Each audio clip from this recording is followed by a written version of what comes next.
Lahumul Fatihah.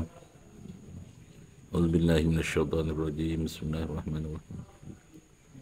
Ar-Rahmanir-Rahim. Maliki yaumiddin. Iyyaka na'budu wa iyyaka nasta'in. Ihdinas siratal mustaqim. Siratal ladzina an'amta 'alaihim ghairil maghdubi 'alaihim waladdallin. Amin. Bismillahirrahmanirrahim. Rabbi shrah li sadri wa yassir li amri wa hlul 'uqdatam min lisani yafqahu qawli. Subhanaka la ilma lana illa ma 'allamtana innaka antal alimul hakim. Qala al-musannifu wa mu'allifu hadha tafsirul munir wa az-Zuhaili. Syekh Profesor Dr. Wahbah Zuhaili rahimahullahu ta'ala wa nafa'ana bihi wa bi 'ulumihi fid dharain. Amin.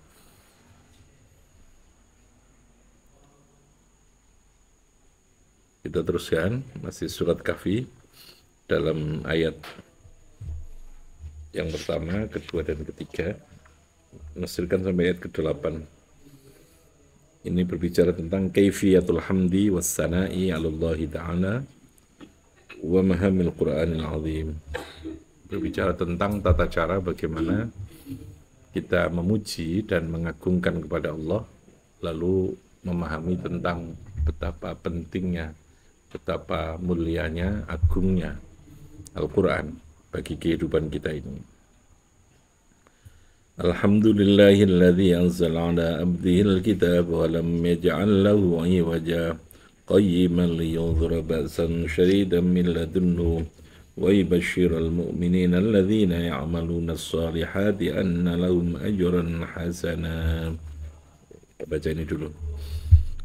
Liyunzira, posisi Al-Quran kemarin dikatakan dalam ayat sebelumnya ini, walam yaj'al lahu iwaja, lalu qayyiman. Apa?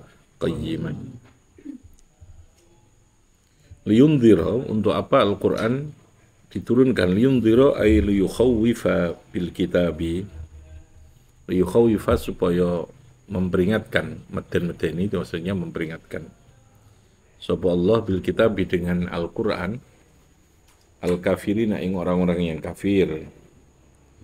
Wa huwa utawi lafadz liyunzira iku muta'alliqun, berkaitan, muta'alliq, ta'alluq bi anzala dengan lafadz anzala itu.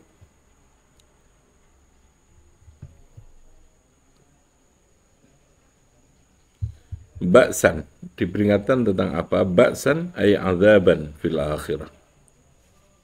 Ba'san ay azaban, tegese ing dalam anane, ing anane siksaan, ay azaban fil akhirati, di dalam akhirat. Billatunhu ay min kibalihi wa min indihi, siksaan itu dari sisi Allah, au min indihi, ini makna mufradatnya.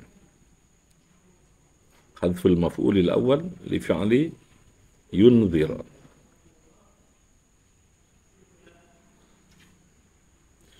Wa yunzira alladzina qalu ittakhadallahu walada.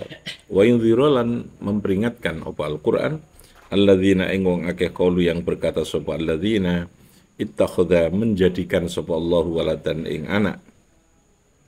Dalam ayat ini kalimat seperti itu penafsiran ayatnya. Yang kedua, yubashshiril mu'minina alladzina ya'maluna as-shalihat.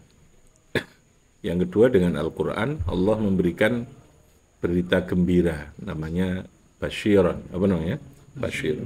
Wa yubashshira, lan memberikan berita gembira sapa Allah al-mu'minina ing orang-orang yang mukmin, alladzina rupane wong akeh ya'maluna kang gelem beramal sapa alladzina as-solihati. Apa berita gembiranya?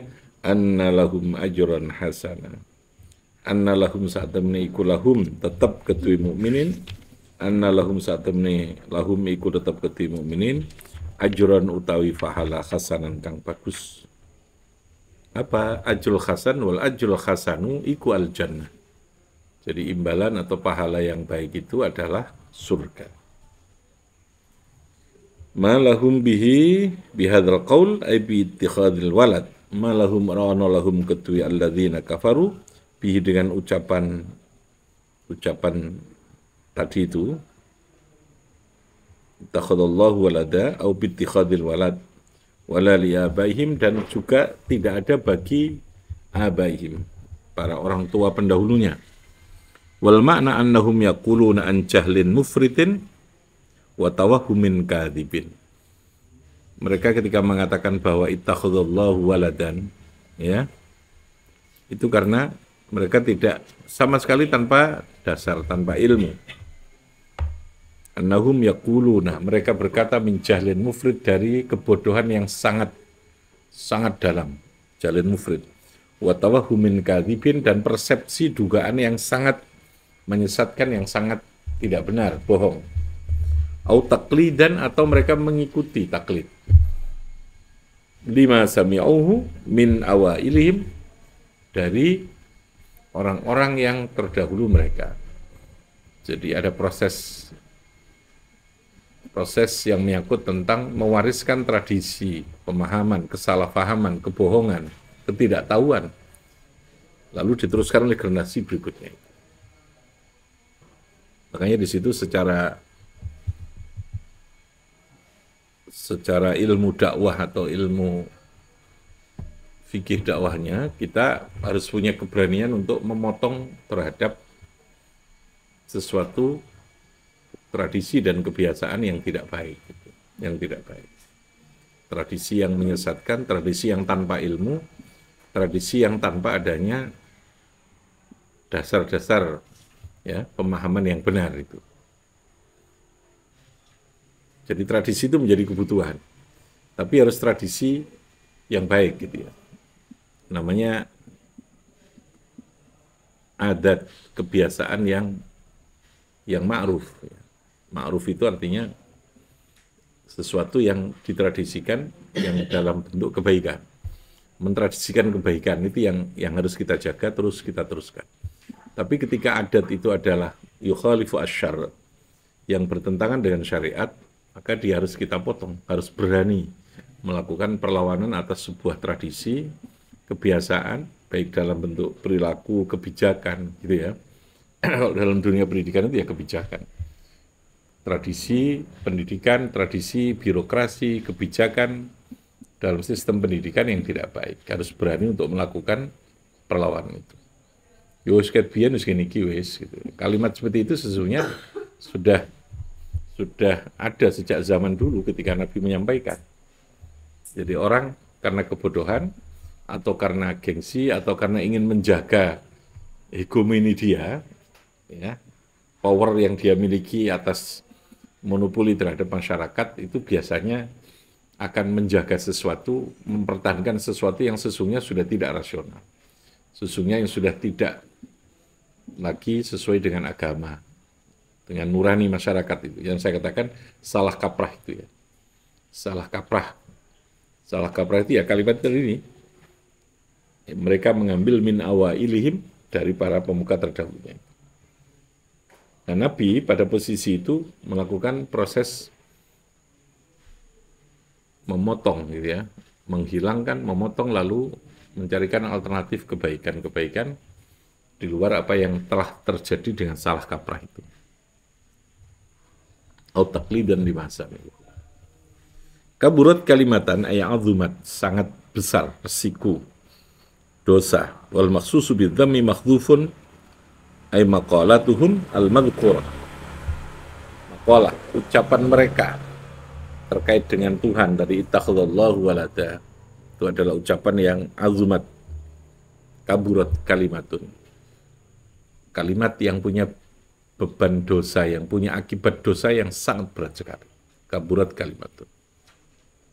Iyaquluna illa kadhiba, kecuali mereka melakukan itu sebagai bentuk kebohongan.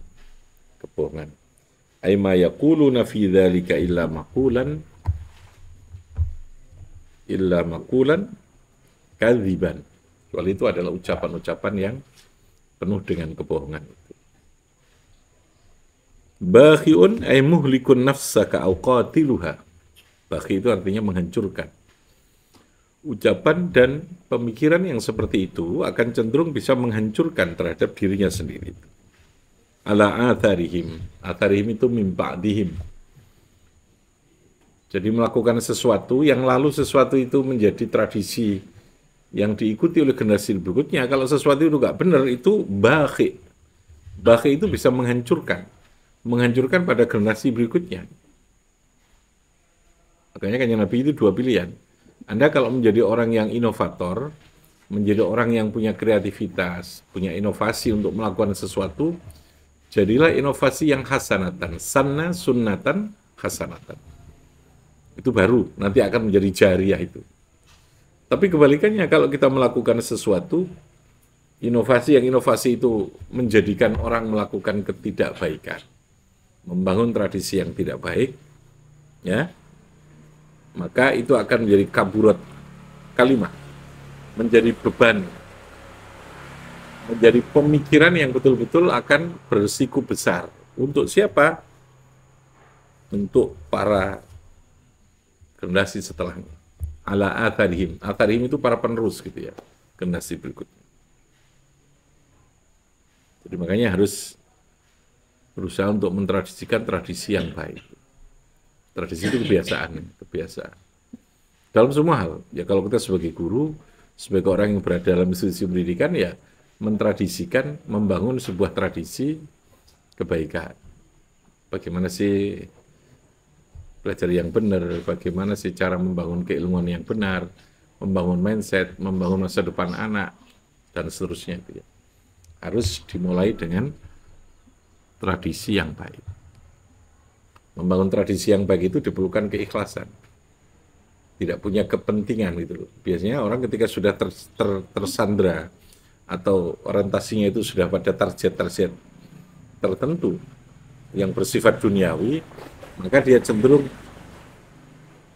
akan berbelok gitu ya, akan menyimpangkan terhadap sesuatu kebaikan itu, tradisi yang baik.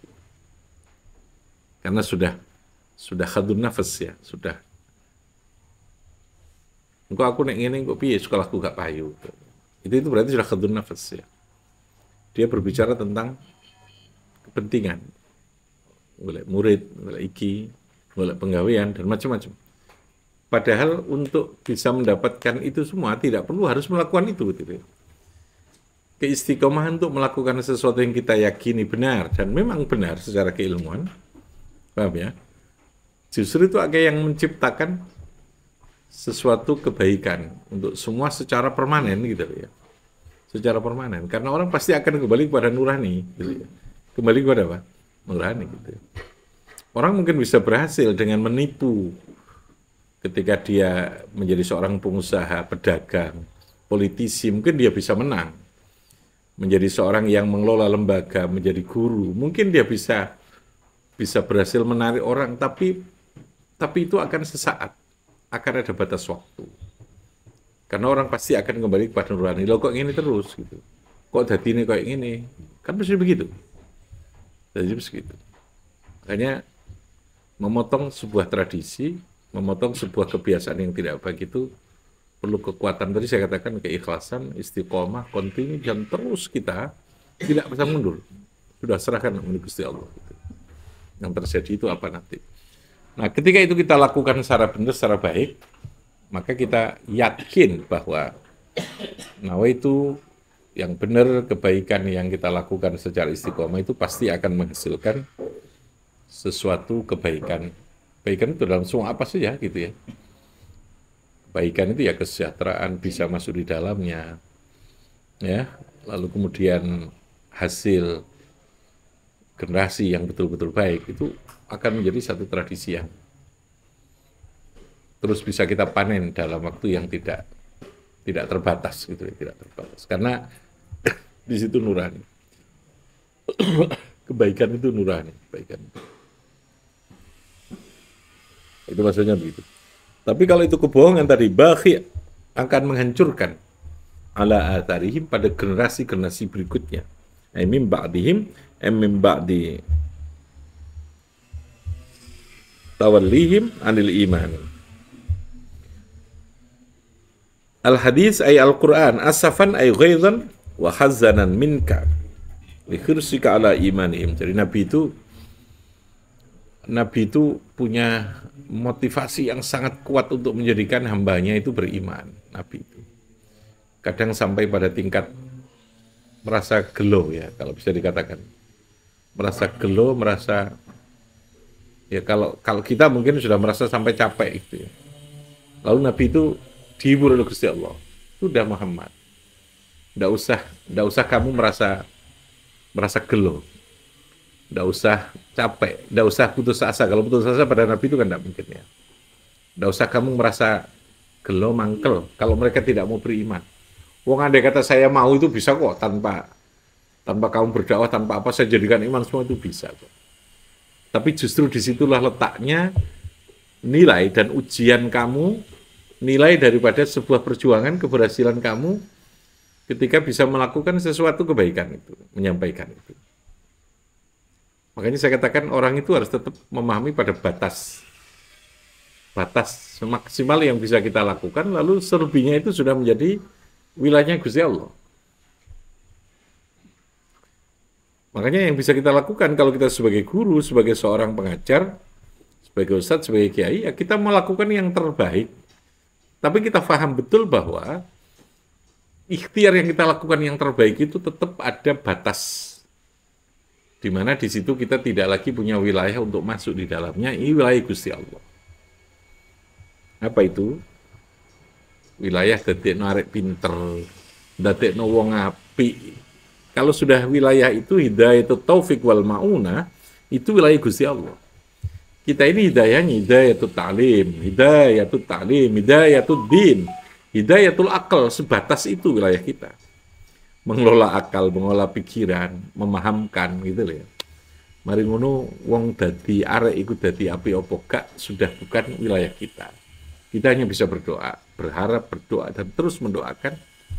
Tidak boleh menjustifikasi.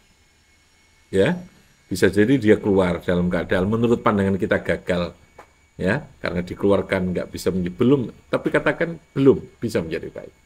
Jangan kita mengatakan tidak itu justifikasi, menghakimi, memutuskan, karena di sana tetap ada ruang di mana Allah bisa saja membuka dengan caranya yang kita tidak tahu. Ya ikhtiar kita apa ya? Kita terus memberikan yang terbaik. Makanya kalau logikanya begitu kan nggak boleh sih orang itu memilih orang kan. Nggak boleh kita menilai orang hanya pada satu aspek. Paham ya? Pada satu aspek terus kita nilai bahwa dia tidak baik. Yang bisa kita lakukan ini belum bisa. Tidak bisa di hadapan nilai kemampuannya sekian. Itu baru boleh gitu loh ya. Tapi kalau kita mengatakan bahwa wah, gak mungkin kamu bisa. Ini gak iso, ada ikat kena, gak iso api. Ya, karena kita tidak tahu kapan Allah membuka itu. Sayyidina Umar yang kita tahu adalah orang yang awalnya ya keberanian, kegagahan, keberanian yang sudah luar biasa yang dia miliki awalnya untuk sebuah kejahatan, ketidakbaikan. Tapi ketika Allah memberikan hidayah, maka dia berbalik semuanya menjadi kebaikan. Ya contohnya kayak begitu. Nabi pun lalu kadang direm-rem sama Gusti Allah. Kalau bahasa tafsirnya namanya tasliyah. Tasliyah itu Nabi itu dihibur ya Allah. Muhammad, wong kamu ini sebatas menyampaikan kok. Saya nanti akan memberikan hidayah itu. Sudah kamu sampaikan saja. Gak apa-apa. Wong itu ya ono sing apik ono sing elek. Itu karena sebuah pilihan dalam hidup. Itu bukan wilayah kamu. Gusti Allah sering menghibur. Dalam bahasa tafsir namanya litasliyah. Apa namanya? Tasliyah. Ada kalimat-kalimat dalam Quran yang membesarkan terhadap semangat Nabi itu. Karena kalau enggak, ya orang akan jeglek ya. Wis ngulang koyo ngene arek pancet ae opo sing. Ya toh. Ya karena kita kurang lengkap kekuatan apa? Pemahaman keyakinan kita gitu. Pada batas apa sih kita ini diberi tugas itu? Itu nih. Diberikan yang terbaik, lalu kemudian didoakan. Ada saatnya dia mungkin tidak terlalu pintar, tapi dia justru bisa memberikan kebaikan dan kemanfaatan yang lebih banyak. Karena kemanfaatan itu tidak paralel dengan kepintaran, dengan kecerdasan. Ya, saya ulangi ya. Yang namanya apa?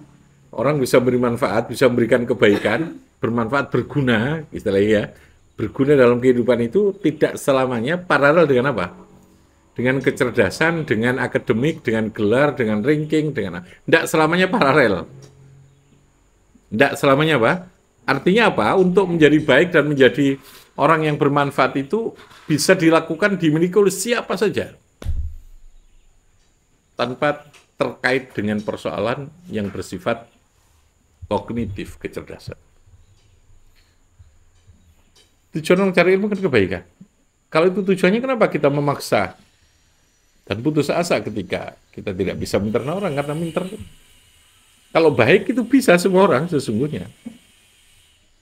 Bisa. Ya cuman nek duwe ilmu, tentu dia jauh lebih cepat untuk bisa menjadi baik. Tapi juga kadang tidak ada anak pinter.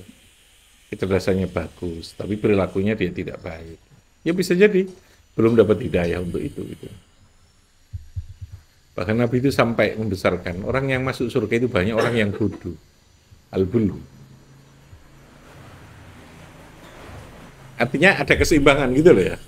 Tapi si Nabi enggak, oh yang alim itu surga, mendapatkan ini, mendapatkan pengampunan. Oh, itu juga dimotivasi gitu ya. Tapi ada konteks hadis lain. Terkadang ilmu itu berpotensi menjadikan orang sombong. Tughyan itu menyimpang. Berperilaku yang sok, berperilaku yang merasa dirinya hebat. Padahal itu adalah puncak dosa terbesar itu ketika perasaan merasa hebat, merasa paling baik. Potensi itu ada, gitu ya. Peringatannya begitu itu. Potensi itu ada. Nah, Nabi dihibur. Nabi menungso ya sungguhlah. Pinter ya ada resiko, bodoh juga ada resiko. Bodoh juga bisa menjadi baik, wong pinter juga bisa menjadi baik. Ya. Maka kata kuncinya goal atau ghoyah yang kita tuju dalam semua proses adalah mendoakan setiap orang itu menjadi baik dengan kapasitasnya masing-masing. Coba Anda bayangkan, kalau Anda punya anak 5, semuanya sukses secara akademik, menjadi seorang akademisi yang tertinggi lah, jadi profesional semua. Ketika masa tua ibu dan ayahnya di rumah, kira-kira ada nggak yang menunggu anak itu? Kemungkinan ada itu kecil. Kenapa? Karena semuanya sudah sibuk semua. Bisa jadi ketika dari 5 anak itu ada anak yang ora patek pinter sekolahnya, terus kemudian dia ya wis aku tak tani wae ten griya mbaturi bapak ibu. Bisa jadi ketika masa tua orang tua yang paling bermanfaat itu anak sing gak patek pinter tadi. Sing pinter karena kan sudah punya profesi, terikat oleh pekerjaan, terikat oleh ini. Wakeh ngono kuwi saiki. Banyak apa akeh? Bukan hanya banyak, akeh pisan. Makanya kita tidak tahu Gusti Allah itu berikan yang terbaik apa gitu. Sehingga kita tetap memberikan kasih sayang yang sama. Ayo wis. Kamu tetap bisa menjadi orang baik yang hebat meskipun kamu raiso itu. Ayo saiki. Wah, itu kan luar biasa bangganya orang. Itu mindset ya. Harus seperti itu. Ya kalau pendidikan semuanya diukur kok. Kognitif itu kan fadol. Tidak sama orang kecerdasannya. Mungkin cerdas-cerdas pun lalu orang sama-sama cerdas tapi beda kan juga. Ini cerdas di bidang ini, cerdas di bidang ini, cerdas di bidang. Nah, itu maksudnya begitu. Oke ya, jadi dalam dakwah pun ada seperti itu.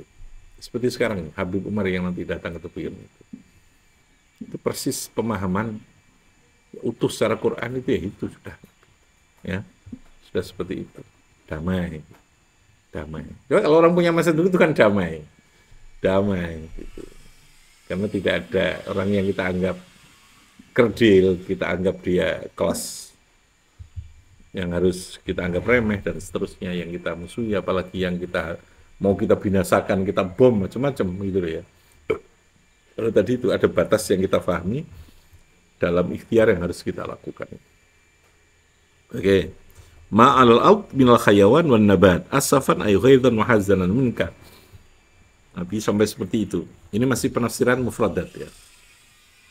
Liyabluwahum, semua apa yang diberikan Allah melalui Al-Qur'an itu liyabluwahum. Jadi bentuk teskis, ujian. Ujian itu ya ujian. orang lulus menghadapi itu apa tidak. Dia berduahum. Ay nadhirina ila natijatil ikhtiyar. Ayyuhum ahsanu amala. Lagi ya. Bukan ayyuhum aksaru ilman. Bukan ayyuhum aksaru amalan. Paham ya? Bukan ayyuhum aksaru gelaran. Gelar. Bukan ayyuhum aksaru duit. Bukan. Tapi amalan. Allah dengan Al-Quran dan Na'iku, Allah akan ingin melihat ayyuhum ahsanu amala. Ahsan. Yang terbaik. Terbaik itu tidak mesti banyak. Tidak mesti loh ya. Sing soro itu wis ora akeh ora apik pisan. Amale wis gak akeh tapi ora apik pisan. Tapi terpokok itu ahsanu amala. Maka orang tasawuf itu definisinya tasawuf itu bukan taksirul amal, taksirul ibadah, taksirul aurat, bukan. Tasawuf itu bukan memperbanyak wirid, bukan memperbanyak amal ibadahnya, bukan. Tapi apa? Tasfiyatul qalb. Membersihkan hati untuk menjadikan semua amal yang kita lakukan itu menjadi kebaikan. Sehingga yang awalnya mungkin orang melihat tidak ibadah itu bisa menjadi ibadah bagi orang tasawuf. Gitu deh. Tapi sebaliknya, orang yang tidak bersih hatinya, ketoke dia iku api, ibadahnya api, tapi sajane ora api gitu. Karena mungkin ada pamer dalam hatinya, pamer kan kita tidak tahu. Dia mungkin ada target tertentu untuk dikatakan ini gitu ya. Makanya tasawuf, ilmu tasawuf itu tekanannya bukan pada seperti orang memahami akeh-akehan wiritan, akeh-akehan sholat, akeh-akehan, bukan pada itu. Tekanannya adalah kepada ahsanu amalan. Apa? Ahsan. Nah, ahsan itu lebih memberikan jiwa dan nilai kepada hati, kepada ibadah itu. Ada jiwa di situ, ada keikhlasan, ada ketulusan. Bisa jadi akan lebih bernilai ketika kita memberi orang. Yang kita pemberian itu tanpa kita sengaja, lalu kemudian karena hati kita yang menggerakkan. Adapun monggo niki bisa jadi hanya sekian ratus ribu, sekian puluh ribu gitu ya. Itu ahsanu amalan.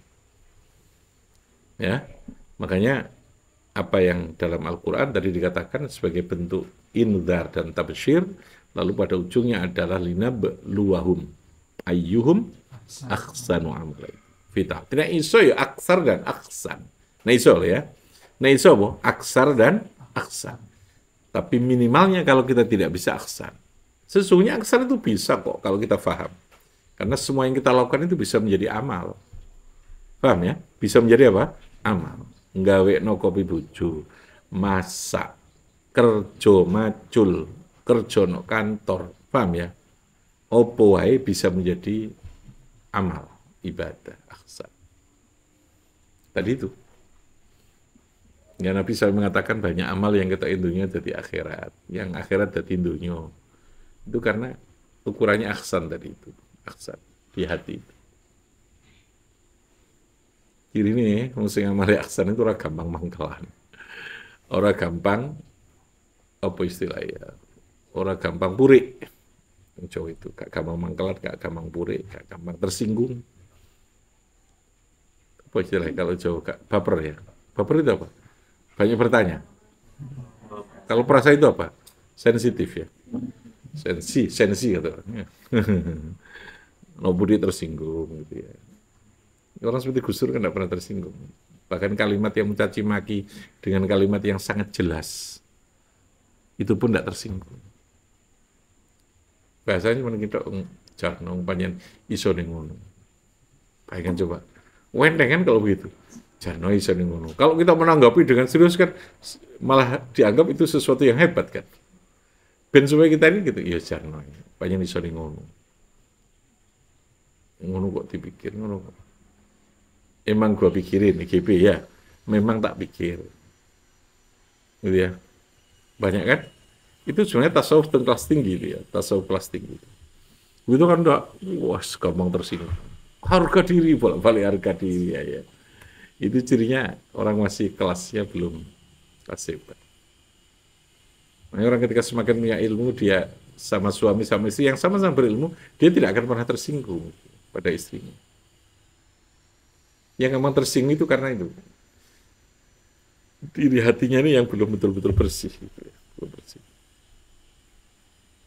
Saya kan manusia, biasanya alibinya begitu kan. Saya punya hak untuk marah. Saya punya harga diri. Nah, itu alibi orang yang cetek. Yang cetek. Siapa yang tidak tahu orang punya harga diri, tapi Anda salah menghargai diri sendiri berapa gitu loh ya. Seringkali kita salah menghargai apa? Regane sakjane mek 10.000 tapi regane 100.000 kelarangan Mas iku ya. Regane awakmu kelarangan gitu ya. Kita terlalu membandrol harga diri kita yang terlalu tinggi. Akibatnya disitulah gampang tersinggung. Kita ini punya harga diri apa sih kalau di depan Gusti Allah itu? Nah disitulah tawadhu itu gitu loh ya. Tawadhu itu. Ya kalau pun marah itu pendemlah dewi gitu. Aja diketok ono wong. Mangkel hati. Ya. Karena kita tidak tahu. Bisa jadi kita hari esok juga butuh orang itu. Hari esok kita juga perlu orang itu. Dan yang kedua, orang ketika direndahkan orang lalu dia tetap menghormati orang itu justru yang terus akan ditingkatkan derajatnya sama Gusti Allah. Gampang tersinggung. Ya orang sudah tidak senang gitu ya. Nuraninya begitu. Ya. Nah itu maksudnya ahsanu apa? Amalan. Fi ta'atihi wa huwa man zahada fi wa lam yaqtar bih wa sarfu ala yanbaghi min al-itqan. Sa'idan ay turaban jurza ayyabisan la nabata fi. Nanti ini akan dijelaskan di dalam tafsir. Ayat ini menggambarkan itu. Alhamdulillahilladzi anzala ala abdihil kitaba wa lam yaj'al lahu iwaja qayyiman yunzira ba'san syadidan min ladunhu wa yubashshirul mu'minina alladzina ayyuhum ahsanu amal. Bi fanfa'na bi barakatihim.